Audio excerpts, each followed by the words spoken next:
नमस्कार दोस्तों, स्वागत है आपका स्टडी फॉर सिविल सर्विसेज में। वीडियो को पूरा देखिए। कोई भी आपका फीडबैक है, कोई सजेशन है, तुरंत वीडियो में कमेंट करके जरूर बताइए। अच्छा लगे तो वीडियो लाइक जरूर कर लीजिए और ऐसे वीडियो लगातार फ्री में पाने के लिए चैनल को तुरंत सब्सक्राइब कर लीजिए और बेल आइकन को जरूर टैप कर लीजिए ताकि आगे भी सारे वीडियो आपको मिलते रहे। यूट्यूब में फॉलो करते हैं तो प्लीज ये वाला फ्री टेलीग्राम चैनल जरूर ज्वाइन कर लीजिएगा। सारे नोटिफिकेशन, सारे अपडेट यहीं पे आते हैं, ध्यान रखिएगा। स्टडी फॉर सिविल सर्विसेज का कोई भी पेड ग्रुप अगर आपको ज्वाइन करना है तो सिर्फ 856480560660897523864455 यही नंबर है हमारे, सिर्फ जहां पे कॉल या व्हाट्सएप कर सकते हैं। इंस्टाग्राम पे हमारा पेज जरूर फॉलो कर लीजिएगा, स्टडी फॉर सिविल .सर्विसेज है। ट्विटर पे हमको जरूर फॉलो कर लीजिएगा, @study for civils है। सारे क्वेश्चन अटेम्प्ट करिए और स्कोर अपना तुरंत कमेंट करके बताइए। दोस्तों, समीक्षा अधिकारी के प्रीलिम्स एग्जामिनेशन के लिए ये सेक्शन वाइज मॉक टेस्ट है और वाक्य और वर्तनी शुद्धि को हम यहाँ 50 प्रश्नों के माध्यम से देखने जा रहे हैं। इससे पहले हमने विलोम शब्दों को देखा है। 50 अच्छे खासे प्रश्न थे जिन पर हमने अभ्यास किया है। यहाँ वैसे ही लगातार प्रैक्टिस करेंगे। जितना ज़्यादा आप अपनी परीक्षा से पहले अभ्यास करके जाएंगे उतना आपके हित में रहेगा। पढ़ना एक अलग चीज़ होती है और निरंतर उसका अभ्यास, रोज उसे मांझना एक अलग बात होती है और ये ज़्यादा फायदेमंद होता है। तो देखिए, फिलहाल पहला प्रश्न आपसे पूछ रहा है कि ये जो वाक्य दिया हुआ है इसमें किस प्रकार की त्रुटि है। त्रुटि का प्रकार भी पूछ सकता है। वाक्य कुछ इस प्रकार से है कि उत्कोच से मना करना, ऐसे दृष्टांत के उदाहरण विरले ही मिलते हैं। उत्कोच का मतलब रिश्वत। तो अब बताइए, इसमें आपको ये बताना है कैसी अशुद्धि है। संज्ञा संबंधी अशुद्धि है, सर्वनाम की अशुद्धि है, विशेषण की वजह से यहाँ दिक्कत आई है, या फिर शब्द की वर्तनियाँ गलत हैं कहीं पर। तो यहाँ पर और कोई समस्या नहीं है। संज्ञा संबंधी दोष हमें दिखाई देता है। संज्ञा संबंधी दोष कैसे है? वो इसलिए है क्योंकि यहाँ पर दो अलग अलग संज्ञाएं जो कि समान अर्थ रखती हैं, मतलब संज्ञा देखने में भले ही दो हैं लेकिन उनका अर्थ करीबी एक जैसा है। दृष्टांत और उदाहरण, तो समान अर्थ देने वाली दो संज्ञाओं का एक ही स्थान पर, और संज्ञा ही क्यों, समान अर्थ देने वाले दो विशेषणों का भी एक ही वाक्य में प्रयोग वर्जित होता है। तो यहाँ एक साथ हम प्रयोग नहीं कर सकते। एक से काम चल रहा है तो हम दो क्यों लगाएंगे भला। मतलब वाक्य को आप ऐसे लिख सकते हैं कि उत्कोच से मना करना, ऐसे दृष्टांत विरले ही मिलते हैं, या आप ऐसे भी लिख सकते हैं कि उत्कोच से मना करना, ऐसे उदाहरण विरले ही मिलते हैं। दोनों स्थितियों में वाक्य सही होता है, लेकिन दोनों को एक साथ प्रयोग नहीं करेंगे। प्रश्न संख्या 2 को देखते हैं। यहाँ पर कहा गया कि अल्पायु में भी वह समग्र ज्ञानी है। अब यहाँ आपको बताना है कि गलत शब्द क्या है। तो पहली चीज़ तो यहाँ ये है, देखिए इसमें जो दूसरा प्रश्न है इसमें आपका अल्पायु शब्द जो है इसका चयन भी ठीक तरीके से नहीं किया गया है। अल्पायु का मतलब क्या होता है कि बहुत कम आयु में ही वो सिधार गया, उसकी आयु पूरी हो गई और वो मर गया। जैसे 10 वर्ष की आयु में अगर किसी की मृत्यु हो रही है तो हम कहेंगे कि वो अल्पायु है ना। और दूसरी चीज़ यहाँ लिखा हुआ है समग्र, तो समग्र शब्द भी बहुत ठीक नहीं है, हालांकि हम उसे इतना नकार भी नहीं सकते। तो हम ये कह सकते हैं कि इसमें जो शुद्ध हमारा उत्तर होगा वो ए वाला हो जाएगा। जैसा कि उत्तर कुंजी में आपके बताया गया है कि अल्पायु शब्द इसमें नहीं होना चाहिए। इसकी जगह पे शब्द इस्तेमाल क्या होना चाहिए, अल्प वय। वय का मतलब होता है आयु की एक निश्चित अवस्था या आयु का एक निश्चित पड़ाव। तो कम ही आयु में, मतलब कम ही वय में अर्थात अवस्था में वो बहुत ज़्यादा ज्ञानी है, समूचा ज्ञान उसके पास, इस तरीके से। तो अल्पायु शब्द में गलती है, यहाँ अल्पवय होना चाहिए था। हालांकि ये वाक्य तब ज़्यादा सही होता कि हम लिखते कि अल्पवय में भी वह संपूर्ण ज्ञानी है। समग्र शब्द की तुलना में यहाँ संपूर्ण ज़्यादा उपयुक्त होता, लेकिन समग्र भी चल जाएगा, समग्र भी इतना अनर्थ नहीं करेगा। ठीक, तो इसमें गड़बड़ सिर्फ अल्पायु में है। तो ए को चुना। इसके बाद प्रश्न संख्या 3 को देखिएगा। अब यहाँ देखिए, घातक विष, सुंदर शोभा, बुरी कुदृष्टि। बताइए कि इसमें ये जो वाक्यों के युग्म दिए हुए हैं या वाक्य के टुकड़े आप कह सकते हैं, इसमें जो त्रुटि है वो कैसी है। वर्तनी का दोष है, संज्ञा का दोष है, संरचना का ही दोष है, या फिर विशेषण का दोष है। तो यहाँ पर जो आप देख रहे हैं ना, ये विशेषण का दोष है। विशेषण का दोष इसलिए है क्योंकि हम अनावश्यक रूप से अगर किसी भी विशेषण को चिपका दें, मतलब उसकी आवश्यकता वहाँ है नहीं, फालतू में वहाँ ले आकर रख दें, तो वो भी दोष उत्पन्न करेगा। कुल मिलाकर आवश्यकता जहाँ जिसकी है वहीं पर उसका इस्तेमाल करना चाहिए। अगर आवश्यकता से इतर हमने इस्तेमाल किया तो गड़बड़ हो जाएगा। तो यहाँ पर देखिए, विष जो है वो घातक ही होता है। विष अगर घातक न हो तो फिर विष किस बात का। तो ये बताने की क्या आवश्यकता है कि घातक विष है। सुंदर शोभा, शोभा है मतलब किसी चीज़ की शोभा है तो वो सुंदर ही होगी, मतलब सुंदरता है तभी तो शोभा है। तो यहाँ सुंदर शब्द लगाने की आवश्यकता नहीं थी। और कुदृष्टि शब्द में बुरा अपने आप, बुरे का भाव अपने आप मिला हुआ है। इसमें जो कु उपसर्ग है वो बुरे की ओर ही इशारा कर रहा है, तो हम बुरी शब्द को अलग से क्यों लगाएं। तो मतलब अनावश्यक विशेषणों का यहाँ इस्तेमाल किया गया है। ठीक है, इसलिए विशेषण संबंधी दोष। आगे कहा गया भीमकाय वृक्ष एक ही क्षण में गिर पड़ा। अब इसमें क्या करेंगे, शुद्ध रूप क्या होगा? बृहत वृक्ष क्षण में गिर पड़ा, ऐसे लिखा हुआ है। विशाल वृक्ष क्षण मात्र में गिर पड़ा, भीमकाय वृक्ष मात्र में गिर पड़ा। अब बताइए, तो भीमकाय से अच्छा यहाँ पर हो जाएगा विशाल। भीमकाय शब्द जो है ना, ये आमतौर पर जीवित चीज़ों के लिए, जीवित का मतलब यहाँ पर मनुष्य या जंतु के लिए इस्तेमाल होता है। वृक्ष भी जीवित होते हैं, लेकिन यहाँ पर अचल चीज़ों के लिए भीमकाय का इस्तेमाल नहीं करते हैं। अब ये नहीं कहेंगे कि भीमकाय पर्वत, भीमकाय वृक्ष। हाँ, भीमकाय जंतु कह सकते हैं, भीमकाय व्यक्ति कह सकते हैं, लेकिन वृक्षों और पर्वतों इत्यादि या अन्य घटकों के लिए हम इसका इस्तेमाल नहीं कर सकते हैं। तो विशाल शब्द कॉमन है, वो सब में काम करेगा। बृहत भी इतना उपयुक्त यहाँ पर नहीं है। ठीक, तो ख वाला उत्तर, मतलब ख वाला जो वाक्य है वो ज़्यादा सही है। प्रश्न संख्या 5 को देखते हैं। पानी तेल से भारी है, इसमें कैसी त्रुटि है, किस कोटि की त्रुटि है, ये आपको बताना है। 5वां प्रश्न आप देख रहे हैं। तो देखिए, पानी तेल से भारी है, ये जो वाक्य है ना, ये गड़बड़ है। इसमें आपको लिखना चाहिए पानी का घनत्व तेल से अधिक है, ऐसे लिखना चाहिए। ठीक है, इस तरीके से लिखेंगे तो ये सही रहेगा। अब इसमें गड़बड़ कैसी है, तो इसमें हो जाएगी क्रिया की गड़बड़ी, क्योंकि अंततः जो दोष उत्पन्न हो रहा है वो क्रिया में उत्पन्न हो रहा है। ठीक, तो ग वाले को चुने। इसके बाद प्रश्न संख्या 6 को देखते हैं। यहाँ पर देखें, यह अवतरण या वह अवतरण सूर्य के पद का लिया गया है, ऐसे लिखा हुआ है। वह अवतरण सूर्य के पद का लिया गया है। अब इसमें आपको बताना है कि कौन से कारक की त्रुटि उत्पन्न हुई है। वाक्य गलत है, इसमें कोई संशय नहीं है, लेकिन इसमें किस प्रकार के कारक की अशुद्धि है ये आपको देखना है। तो 6वां प्रश्न आप देख रहे हैं और इसका जो सही जवाब है वो ग हो जाएगा, करण कारक। ठीक है, यहाँ वाक्य क्या होना चाहिए था, वह अवतरण सूर्य के पद से लिया गया है। का लिया गया है नहीं, बल्कि से लिया गया है। प्रश्न संख्या 7, अशुद्ध वर्तनी वाले शब्द का आपको चयन करना है। अंतः कथा, कृत्य कृत्य, मनज्ञ और ख और ग दोनों गलत है। तो सही बात है, इसमें ख और ग दोनों ही गलत है ना। कृत्य कृत्य होता है, कृत्य कृत्य नहीं होता है। कृत्य कृत्य होता है, पहले वाले में पूरा त रहेगा, और मनज्ञ नहीं बल्कि मनोज्ञ होता है, न पर ओ की मात्रा रहेगी, तो इसलिए घ वाला। प्रश्न संख्या 8 को देखते हैं। यहाँ शुद्ध वर्तनी वाला शब्द कौन सा है आपको बताना है। अनुवासिक, भुजंगिनी, अकस्मात, तत्वावधान, कैसे लिखा जाएगा। इसमें आपको ये देखना था कि जो शुद्ध वर्तनी वाला शब्द है वो कौन सा है। तो इसमें से शुद्ध वर्तनी जो है ना, वो इसके सी वाले या ग वाले की है। ग को चुन लीजिए, वही बात है, सी को चुने या ग को चुने। अकस्मात ठीक लिखा हुआ है, त के साथ हलंत रहेगा, उसमें भी कोई समस्या नहीं। बाकी अनुवासिक नहीं, अनुवासिक होता है। भुजंगिनी नहीं होता है, भुजंगी होता है। और तत्वाधान जो लिखा हुआ है ना, इसकी जगह पे तत्वावधान होता है, तत्वावधान होता है। मतलब यहाँ पर एक व की और आवश्यकता थी जो कि नहीं लिखा हुआ है। ठीक है, तो इस तरीके से लिखा जाएगा। और तत्व में भी क्या होता है, ये त के साथ आधा त ऐसे लगा रहता है ना, तो उसको भी लगाएंगे। यहाँ कुल मिलाकर ये वर्तनी का दोष जो है ना बाकियों में दिखाई देता है, लेकिन जो इसका सी वाला ऑप्शन है अकस्मात, वो ठीक लिखा हुआ है। तो अनुवासिक, भुजंगी, अकस्मात और तत्वावधान ऐसे लिखा जाता है।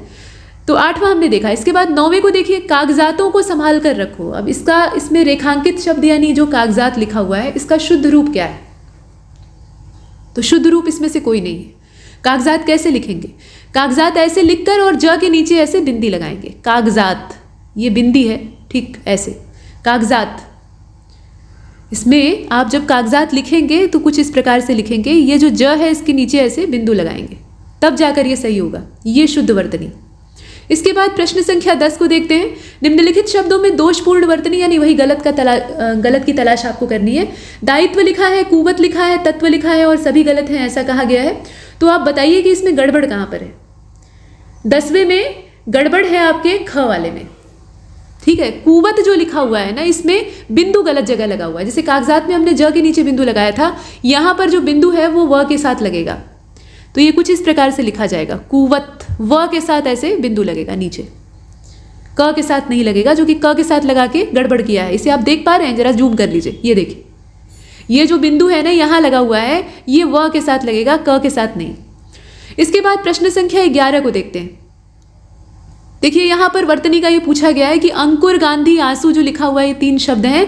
मतलब यहाँ अनुस्वार और चंद्रबिंदु का प्रयोग आप कर पाते हैं या नहीं, ये जांचा जा रहा है। तो इनका आपको वर्तनी के लिहाज से जो शुद्ध रूप है वो तलाशना है, मतलब तिकड़ी इनकी खोजनी है जो सही लिखी हो।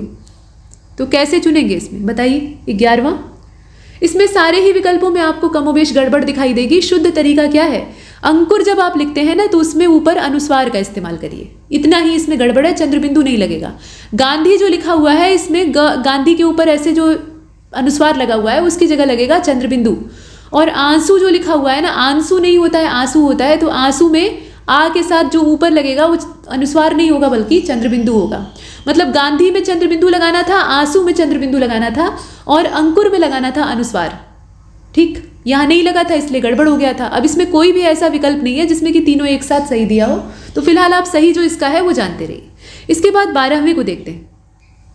यहाँ कहा गया कि वर्तनी के लिहाज से कौन सा सही है। यहाँ दिया हुआ है अर्थात, अनुग्रह, अर्थात फिर से लिखा है और त के साथ हलंत लगा हुआ है और षण्मास लिखा हुआ है। बताइए इसमें से आपका शब्द कौन सा सही है। तो इसमें अगर देखा जाए तो इसका जो करेक्ट आंसर है वो अर्थात होगा। अर्थात में नीचे हलंत नहीं रहेगा, ठीक है, ये ऐसे ही रहेगा। बाकी जितने हैं वो गड़बड़ लिखे हैं, ग तो गलत है ही है, वो आप जान ही रहे हैं। बाकी ख और घ में क्या समस्या है, तो अनुग्रह नहीं होता है, अनुग्रह होता है, यहाँ रेफ वाला र लगेगा। और षण्मास जो आप देख रहे हैं ये ऐसे नहीं लिखा जाता है, इसमें षण्मास ऐसे लिखा जाता है, ऐसे लिखा जाता है ना। तो यहाँ पूरा आड़ा बना दिया है सिर्फ और आधा आड़ा गायब हो गया है, तो इसलिए ये गड़बड़ हो गई है। ठीक, कहीं कहीं आपको ना इसमें दो तरह की वर्तनी आपको दिखाई देती है। एक तो षण्मास में ऐसे दिखाई देता है, ऐसे कहीं कहीं, और कहीं कहीं षण्मास दिखाई देता है, ऐसे दिखाई देता है। दोनों ही चीज़ें आपको अलग अलग जगह दिखेंगी। कायदे से देखा जाए तो उच्चारण की इसमें थोड़ी सी भिन्नता है, लिखने का तरीका दोनों सही है। पहले क्या होता था, आधे अण का विधान नहीं होता था। पहले का जो सिस्टम था ना, मतलब पहले जो हमारा शब्दकोश और व्याकरण का प्रक्रम बना हुआ था उसमें आधा अड़ा हम लोग नहीं करते थे। जहाँ भी अड़ा लगाते थे वहाँ पूरा लगाते थे, और नहीं तो संस्कृत की जो व्याकरण माला थी उसमें आधे अड़ा का इस्तेमाल होता है। तो षण्मास जो है वो मूल रूप से संस्कृत का शब्द है। तो संस्कृत के दृष्टिकोण से देखेंगे तो ये वाला सही है, लेकिन हिंदी के दृष्टिकोण से देखेंगे तो दोनों सही माने जाएंगे, लेकिन ये वाला ज़्यादा उपयुक्त माना जाता है। फिलहाल ये तो गलत है, इसमें पूरा अड़ा लगा दिया है तो ये सही नहीं है। इसमें से शुद्ध शब्द हमारा अर्थात है जो कि ऊपर दिया है। प्रश्न संख्या 13, यहाँ पर कहा जा रहा है कि वर्तनी के लिहाज से कौन सा गलत है। तो मूर्धन्य लिखा है, कैसे लिखा है आप देख रहे हैं, शूरंगार लिखा है, चरमोत्कर्ष लिखा है और सभी गलत हैं ऐसा कहा गया है। तो भाई इसमें सारे गलत हैं। मूर्धन्य ऐसे नहीं लिखा जाता है, मूर्धन्य ऐसे लिखते हैं, ठीक, ऐसे लिखते हैं। और शूरंगार, शूरंगार कैसे लिखते हैं, शूरंगार कोई शब्द है, शूरंगार कोई शब्द नहीं होता है, शूलंगार होता है। यहाँ ल के ऊपर ऐसे अनुस्वार रहेगा, र नहीं रहेगा, ल रहेगा। चरमोत्कर्ष में च र मो ऐसे पूरा लिखा जाता है ना, इसमें क्या किया गया, उड़ंतू र लगा दिया गया है, तो ये भी गड़बड़ हो गया है। तो सारे ही गलत है। प्रश्न संख्या 14 में कहा गया कि कृशांगी एक गलत शब्द है, इसे कैसे सही करेंगे। मतलब किस प्रकार की गड़बड़ है, जब गड़बड़ी पता रहेगी तभी तो सही करेंगे। तो यहाँ पर र की मात्रा जो लगाई गई है उसी में गड़बड़ है, तो इसको हम कहेंगे क्या, बताइए। तो इसमें रेफ का प्रयोग जो है वो किया गया और उसी वजह से गड़बड़ हुई। रेफ के प्रयोग संबंधी अशुद्धि है, मतलब नहीं करना चाहिए था रेफ का प्रयोग, आपने कर दिया इसलिए गड़बड़ हो गया। यहाँ पर आपको री की मात्रा लगानी चाहिए थी, यहाँ र की मात्रा नहीं बल्कि ये री वाली जो मात्रा है वो लगनी चाहिए थी, कृशांगी होता है ना।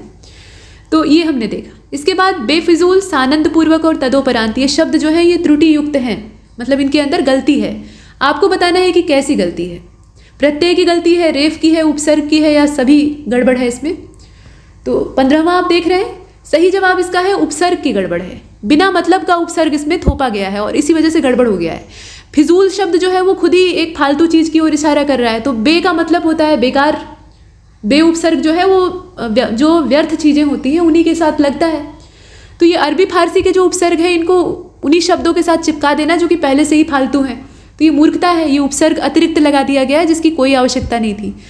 आनंद पूर्वक अगर आप लिख रहे हैं तो उसमें सा का भाव मतलब सहित का भाव अपने आप आ जाता है, और नहीं तो आप सानंद लिख दीजिए, वो भी ठीक होता है, लेकिन सानंद पूर्वक कोई शब्द नहीं है।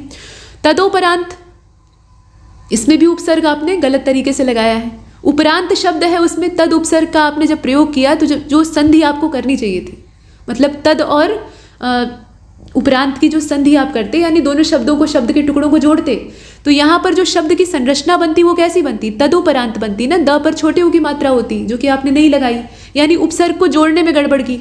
तो यहाँ पर उपसर्ग के गलत प्रयोग का दोष हमें दिखाई देता है। इसके बाद प्रश्न संख्या 16 को देखिएगा। राकेश कुत्ते को पीटा, वाक्य गलत है, कैसे गलत है बताइए। क्या दोष है, कारक का दोष है, विभक्ति का दोष है, उपसर्ग का दोष है, या वाक्य गलत है ही नहीं है।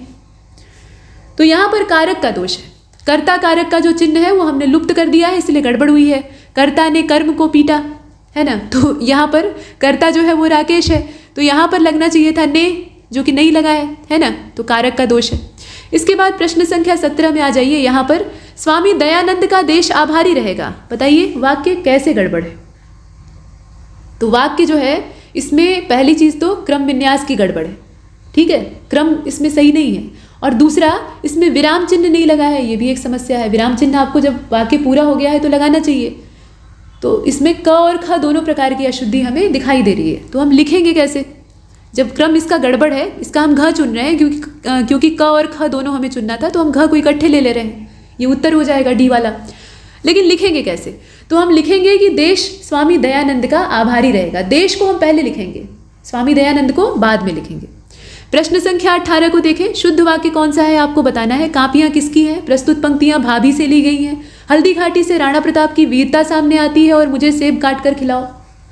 शुद्ध कौन सा है, तो शुद्ध है आपका घ वाला, मुझे सेब काट कर खिलाओ। ये नहीं कहा गया है कि मुझे काट कर सेब खिलाओ ठीक है, तो ये ठीक लिखा हुआ है, इसमें कोई समस्या नहीं है। बाकी सारे गड़बड़ है कैसे, तो यह कापियां किसकी हैं, कॉपियां किसकी हैं, कॉपियां, यहाँ पे कापियां लिखा हुआ है, होना क्या चाहिए, ये कॉफी वाला जो यहाँ पे बिना बिंदी का चाँद है ना वो लगेगा, तब जाकर ये सही होगा, वो नहीं लगाया गया है। अंग्रेजी वाले जितने उच्चारण होते हैं उनमें प्रायः इस्तेमाल होता है। दूसरा, यहाँ कहा गया प्रस्तुत पंक्तियाँ भाभी से ली गई हैं, मतलब आपकी भाभी से मांगी गई हैं, ऐसा नहीं है। ये भाभी नाम का पाठ है जहाँ से कि पंक्तियों को उठाया गया है, तो आपको पूरी बात कहनी चाहिए, प्रस्तुत पंक्तियाँ भाभी नामक पाठ से ली गई हैं, ठीक, ऐसे होना चाहिए। और ग वाले में क्या होना चाहिए था कि राणा प्रताप की वीरता हल्दी घाटी में प्रकट हुई, इस तरीके से वाक्य होना चाहिए था। तो यहाँ ये उल्टा पुल्टा क्रम बनाकर वाक्य को तोड़ दिया है। तो क ख ग तीनों गड़बड़ है, घ वाला सही था और हमें सही चाहिए। प्रश्न संख्या 19 को देखिए। यहाँ वर्तनी शुद्ध किसकी है आपको बताना है। तो सभी की सही है, जितने दिए हुए हैं ना सभी ठीक है। यहाँ पे कैकेयी भी ठीक लिखा है, संन्यास भी, कैलाश भी, तो सभी सत्य हैं। 20वें वाले को देखिए, गुलाब जामुन मुझे बेइंतहा पसंद है। अब इसमें क्या मतलब किस तरह का दोष आपको दिखाई दे रहा है, तो क्रम गड़बड़ है, शब्द चयन ठीक नहीं किया गया है, वर्तनी का दोष है, दोष है ही नहीं है। तो अगर वाक्य में व्याकरण का देखें तो कोई दोष नहीं दिखाई देता है, लेकिन शब्द के हिसाब से आपने चयन ठीक नहीं किया है। बेइंतहा मोहब्बत की जाती है, मिठाई थोड़े ना बेइंतहा पसंद होती है। बेहद आप लिख सकते हैं कि गुलाब जामुन मुझे बेहद पसंद है, लेकिन गुलाब जामुन कोई प्रेयसी तो है नहीं कि आप कहेंगे कि वो बेइंतहा हम उससे मोहब्बत करते हैं। तो यहाँ पर बेइंतहा शब्द का जो चयन आपने किया है वो उचित नहीं है, वाक्य में अटपटा लग रहा है, ठीक। इसके बाद प्रश्न संख्या 21 को देखें, 20 के बाद 21। यहाँ अशुद्ध शुद्ध का युग्म बनाकर दिया है, गलती कहाँ पर है बताइए। बधाइयाँ लिखा है और फिर बधाइयाँ लिखा है, कैसे लिखा है आप देखिए, पहले वाले में बड़ी ई है, दूसरे वाले में छोटी ई है, यानी इधर अशुद्ध लिखा है, इधर उसको शुद्ध करके लिखा है। तो आप सीक्वेंस मिलाइएगा कि किसका गड़बड़ है। इसके बाद इकाई लिखा है, बड़ी ई सब में है और इसमें एक में छोटी ई है, फिर बड़ी ई है। उषा लिखा है, फिर उषा उसको सही किया है। तो बताइए गड़बड़ी कहाँ पर है। इसमें सारे युग्म ठीक हैं, कहीं भी गड़बड़ नहीं है, जितने लिखे हुए हैं सबके सब सही हैं, ठीक है। अशुद्ध जो है वो बाईं ओर है, शुद्ध वाला दाहिनी ओर है, ध्यान से देखिएगा। प्रश्न संख्या 22 में कहा गया कि अत्याधिक पहिला द्वारिका, ये 3 शब्द है, इनमें किस प्रकार का वर्तनी दोष है आपको पकड़ना है। तो स्वर आगम का दोष है, व्यंजन आगम का दोष है, स्वर का लोप है या व्यंजन का लोप है। 22 को आप ध्यान से देखें और इसका जो सही जवाब है वो इसमें हो जाएगा आपका क वाला, ठीक है। यहाँ पर स्वर आगम का दोष है, अत्याधिक मतलब स्वर अनावश्यक अगर आप लगाएंगे तो भी गड़बड़ होगा, नहीं लगाएंगे तो भी गड़बड़ होगा। तो अत्याधिक नहीं होता है, अत्यधिक होता है। आ की मात्रा व्यर्थ में आप थोप दिए तो ये गड़बड़ हो गया। दूसरा, पहिला लिखा हुआ है, इसमें छोटी ही की मात्रा आपने अनावश्यक लगा दी तो ये भी गड़बड़ हो गया, पहला होता है। और द्वारिका नहीं होता है, द्वारका होता है, तो यहाँ भी आपने गड़बड़ की है। इसके बाद प्रश्न संख्या 23 को देखते हैं। कालंदी एक गलत शब्द है, आपको बताना है दोष इसमें क्या है। मात्रा गलत है, स्वर लुप्त हो गया है, अनुस्वार का गलत इस्तेमाल है या चंद्रबिंदु लुप्त है। तो 23 को आप ध्यान से देखें, इसका जो करेक्ट आंसर है वो इसमें ख हो जाएगा, स्वर का लोप है, स्वर का लोप है। कालिंदी होता है ना, ल के साथ छोटी ई की मात्रा होनी चाहिए थी, छोटी ई क्या है, एक स्वर है, तो स्वर को आपने लुप्त कर दिया। प्रश्न संख्या 24 को देखते हैं। शब्दों के प्रयुक्त वर्णों को उनके क्रम में न लगाकर उनके नियत स्थान की अपेक्षा कहीं और इस्तेमाल कर दें तो ये एक वर्तनी दोष उत्पन्न करता है, लेकिन कैसा दोष होता है ये आपको बताना है। 24 और सही जवाब इसका हो जाएगा घ वाला। इसमें ध्यान दीजिएगा, क्रम का भंग हो जाता है और वर्ण व्यतिक्रम की भी अशुद्धि होती है। मतलब वर्ण को अगर आप क्रम में नहीं लगा रहे हैं तो व्यतिक्रम होगा ही, और इससे आपका क्रम टूटेगा, तो ख और ग दोनों होगा। इसके बाद प्रश्न संख्या 25, याज्ञवल्क्य जो है ये गलत शब्द है, शुद्ध होता है याज्ञवल्क्य। लेकिन इसमें त्रुटि कैसी है ये आपको बताना है। वर्ण का व्यतिक्रम है, स्वर लुप्त हो गया है, व्यंजन लुप्त हो गया है, या मात्रा गलत हो गई। अब इसमें अगर ध्यान से देखा जाए तो इसमें से व्यंजन आपने गायब कर दिया है। मतलब यहाँ पर जो एक आधा ल के बाद आधा क आना चाहिए था और फिर य आना चाहिए था, तो पूरा का पूरा य आपने गायब कर दिया, यहाँ से व्यंजन लुप्त हो गया है ना। प्रश्न संख्या 26, निशंग का मतलब होता है तरकश, लेकिन निशंग नहीं लिखा जाता है, इसकी वर्तनी गलत है। लिखेंगे कैसे? तो निशंग को लिखने का तरीका है ग वाला, मूर्धन्य श इस्तेमाल होगा। और 27 को देखिए, संक्षिप्तीकरण लिखा है, दोषपूर्ण शब्द है, सही इसका कैसे होगा बताइए। तो 27 को आपने देखा, इसका करेक्ट आंसर ख हो जाएगा। संयुक्ताक्षरों का व्यवधान है, मतलब यहाँ पर जब अक्षर आप संयुक्त कर रहे थे संक्षिप्त और करण को, तो इसमें आप देख रहे थे कि यहाँ बड़ी की मात्रा होनी चाहिए थी, मतलब त पर बड़ी की मात्रा होनी चाहिए थी, जो कि नहीं दी है, संक्षिप्तीकरण होता है। प्रश्न संख्या 28 को देखते हैं, वर्तनी के लिहाज से कौन सा सही है आपको बताना है। तो यहाँ उल्लेखित लिखा है, शुद्धिकरण लिखा है, वृद्धि लिया है और शुद्धिकरण लिखा हुआ है। कैसे लिखेंगे, मतलब कौन सा सही है इसमें से आपको बताना है। 28, तो 28 का जो सही जवाब है वो इसमें हो जाएगा, इसका अगर ध्यान से देखा जाए, सही शब्द आपको तलाशना है, तो इसका जो करेक्ट आंसर है 28 का, वो इसमें हो जाएगा ख और ग दोनों। ठीक है, शुद्धिकरण और वृद्धि दोनों सही है। देखिए शुद्धिकरण जो लिखा हुआ है ना, ये वाला ठीक माना जाता है। तो जरा सा 1 मिनट रुक जाइए। 28वां जो प्रश्न है इसमें करेक्ट आंसर हमारा ग और घ हो जाएगा। ठीक, ग और घ दोनों। वृद्धि ठीक लिखा है और शुद्धिकरण जो है इसमें द पर बड़ी की मात्रा। इसके बाद 29 को देखते हैं। यहाँ देखिए जो शुद्ध वर्तनी वाला शब्द है वो आपको बताना है। पिशाचिनी लिखा है, जगत जननी लिखा है, दृष्टव्य लिखा है, गरुड़ लिखा है। किसको चुनेंगे? तो अब यहाँ पर पूछा जाना चाहिए था कि किसकी वर्तनी गलत है, सही नहीं बल्कि गलत है। तो उस हिसाब से अगर देखा जाए तो इसमें गलती कहाँ पर है? गलती है जगत जननी में। जगत जननी जो लिखा हुआ है इसमें जगत जननी होता है, मतलब ये ज जो है आधा रहेगा, यहाँ त पूरा नहीं लगाएंगे। जब जोड़ेंगे ना, संधि करेंगे, तो यहाँ पर जो त है वो हट जाएगा, उसकी जगह पे ज आ जाएगा, आधा ज और फिर पूरा ज, जगत जननी। प्रश्न संख्या 30 को देखते हैं। यहाँ देखिए गलत वर्तनी वाला शब्द आपको तलाशना है। गौवें, त्रिकाल, दांत और सभी लिखा है। बताइए इसमें से कौन सा होगा? तो 30वां आप देख रहे हैं, सही जवाब इसका सभी हो जाएगा। गौवें, त्रिकाल और दांत सभी गलत है ना। प्रश्न संख्या 31 को देखते हैं। मृत्युंजय लिखा है, लिखेंगे शुद्ध कैसे इसको? तो इसको लिखने का जो शुद्ध तरीका है वो इसमें हो जाएगा आपका कौन सा? क और ग दोनों तरीके से सही है। यहाँ ईया के इस्तेमाल से लिखा हुआ है और यहाँ ऊपर अनुस्वार लगा दिया है, तरीका दोनों ठीक है। यहाँ कौन सा वर्तनी के लिहाज से गलत है ये आपको बताना है। महाज्ञ लिखा है, शिरोपीड़ा लिखा है, सर्वश्र लिखा है और सभी लिखा है। तो 32 का जो सही जवाब है वो इसमें हो जाएगा आपका घ वाला। ठीक, सभी जितने लिखे हैं सभी गलत है। महोज्ञ होता है, शिरः पीड़ा होता है ना, और सर्वस्व होता है, सर्वश्र नहीं होता। प्रश्न संख्या 33 में कहा गया कि शुद्ध वर्तनी युक्त शब्द कौन सा है? बकायदा, बंगला, श्रीमती और सभी। तो 33 को आप देख रहे हैं, सभी शब्द गलत हैं इसमें। बाकायदा होता है, बंगला होता है और बंगले में चंद्र बिंदु रहेगा, श्रीमती होता है, त पर बड़ी की मात्रा रहेगी। तो इसमें जितने दिए हैं सब के सब गलत हैं। प्रश्न संख्या 34 को देखते हैं। यहाँ पर कहा गया कि मेरा सामान तेरा नहीं हो सकता, तू चल मैं आता हूँ, आप महाशय आखिर हैं कौन? कौन होता है वह ऐसी बात करने वाला? अशुद्ध वाक्य आपको तलाशना है। तो अब इसमें अगर आप ध्यान से देख रहे हैं तो सही जवाब इसका क्या हो जाएगा? 34 को आप ध्यान से देखिए, इसका करेक्ट आंसर हो जाएगा घ वाला। सभी इसमें अशुद्ध हैं। ठीक, जितने वाक्य लिखे हुए हैं सभी के सभी इसमें से गड़बड़ हैं। मेरा सामान तुम्हारा नहीं हो सकता, तुम चलो मैं आता हूँ, आप आखिर हैं कौन, या आप कौन हैं सीधे सीधे पूछा जा सकता है। कौन होता है वह ऐसी बात करने वाला? ऐसी बात करने वाला वह कौन होता है, ऐसे लिखा जाएगा। तो सारे ही वाक्य इसमें गड़बड़ है। प्रश्न संख्या 35 को कहा गया कि कौन सा शुद्ध वर्तनी वाला शब्द है? स्वप्न दृष्टा, सशक्तिकरण, साइबर और कैलकुलस लिखा हुआ है, लेकिन लिखा कैसे है?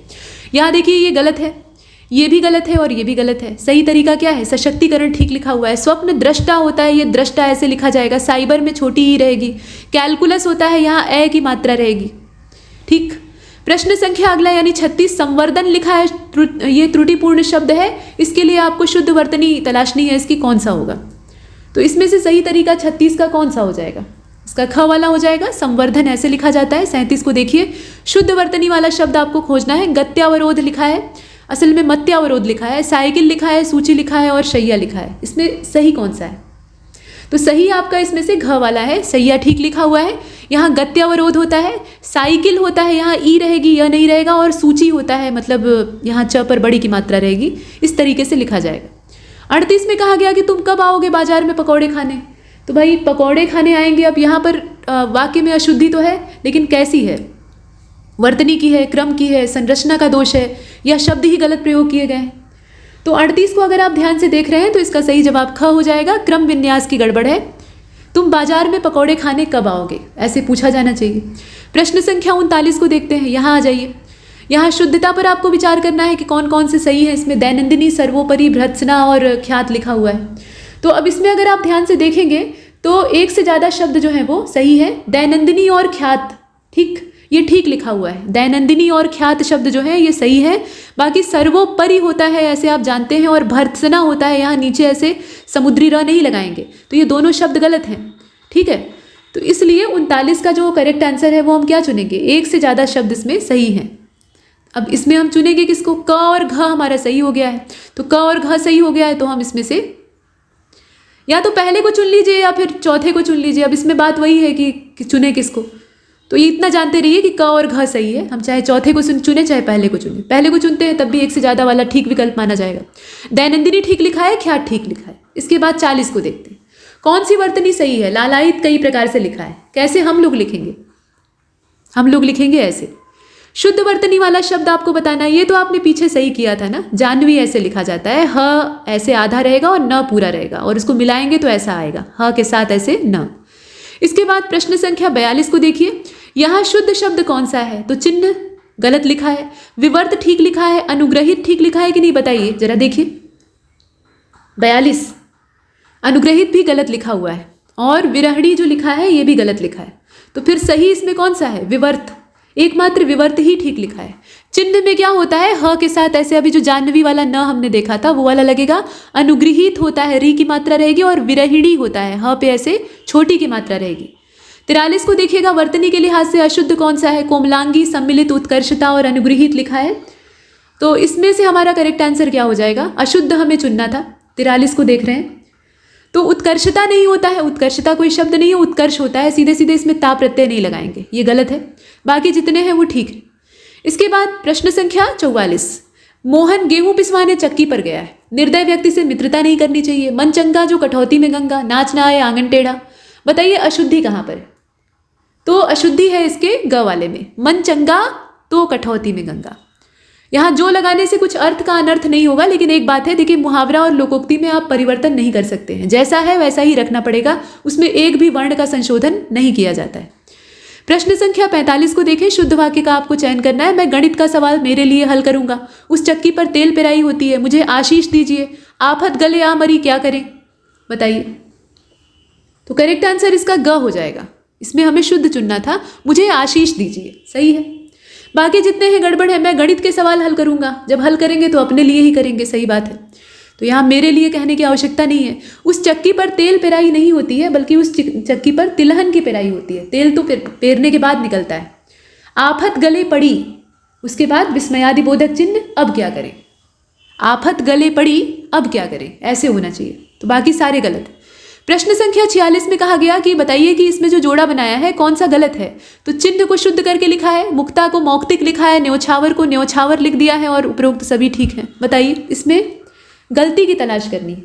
46 जो आप देख रहे हैं, इसमें एक चीज़ तो मुक्ता और मौक्तिक जो लिखा है ये शुद्ध अशुद्ध में आएगा ही नहीं। मुक्ता जो है एक तत्सम शब्द है, अर्थात इसका होता है मोती, और मुक्ता का ही विशेषण होता है मौक्तिक, तो दोनों ही शुद्ध है, इसमें गलती तो है नहीं। हाँ, पहला वाला शुद्ध अशुद्ध के लिहाज से सही कहा जा सकता है। न्योछावर और न्योछावर लिखा हुआ है, तो न्योछावर होता है, मतलब यहाँ जो ओ की मात्रा है वो होती है, औ की मात्रा नहीं होती है। तो ये जो है ना उल्टा लिख दिया है। तो कहने का तात्पर्य ये है कि इसमें शुद्ध जो लिखा हुआ है वो यही एकमात्र है, बाकी ये दोनों के दोनों गड़बड़ है। इसके बाद प्रश्न संख्या 47 को देखते हैं। यहाँ देखिएगा, वर्तनी के दृष्टिकोण से सही युग्म का चयन करना है। महत्व लिखा है, फिर ऐसे सही किया है, मतलब आधा त इसमें एक्स्ट्रा और लगाया है। रविंद्र को शुद्ध किया है, बड़ी की मात्रा। सदृश नहीं बल्कि सदृश होता है और सभी सही है इसमें, तो 47 में तो सभी सही है। इसका घ हो जाएगा। जितने लिखे हैं, इधर अशुद्ध है, इधर शुद्ध है और ठीक लिखा है। प्रश्न संख्या 48 में कहा गया कि गलत वाक्य कौन सा है। महात्मा ने उसे श्राप दिया, वहां बहुत नीची खाई थी। अशोक के अभिलेख, यहाँ लिखा हुआ है अशोक अभिलेखों की भाषा ब्राह्मी थी। उपरोक्त सभी, तो सभी गलत है। महात्मा ने उसे शाप दिया, श्राप नहीं दिया, शाप दिया। वहां बहुत नीची खाई थी, वहां बहुत गहरी खाई थी। अशोक के अभिलेखों की भाषा ब्राह्मी थी, और भाषा नहीं ब्राह्मी थी बल्कि लिपि ब्राह्मी थी। ठीक है, ब्राह्मी जो है वो भाषा नहीं है। तो यहाँ तीनों वाक्य गलत है। प्रश्न संख्या 49 को देखते हैं। यहाँ अशुद्ध शुद्ध युग्मों में से आपको गलत की पहचान करनी है। कौवा, कौवा। चातुर्यता, चातुर्य। दुधारू, दुधारू, बड़े ऊ की मात्रा। भस्म, भस्म, तो यही गलत है ना। भस्म जो है गलत है और भस्म सही है, यहाँ उल्टा कर दिया है, मतलब सही ये वाला होगा जिसको कि इधर होना चाहिए था। प्रश्न संख्या 50 को देखते हैं। द्रवीभूत जो है ये अशुद्ध है। इसमें कैसी त्रुटि आपको दिखाई देती है? द्रवीभूत होता है वह पर बड़ी की मात्रा होती है, तो सभी प्रकार की तो इसमें गड़बड़ी है, मतलब मात्रात्मक अशुद्धि है, वर्तनी का दोष है, और वर्तनी का और मात्रा का दोष है तो फिर व्याकरण का दोष होगा ही होगा, तो सभी प्रकार की है ना। तो यहाँ पर ये टेस्ट समाप्त होता है। इसमें इतना ही। तब तक के लिए नमस्कार।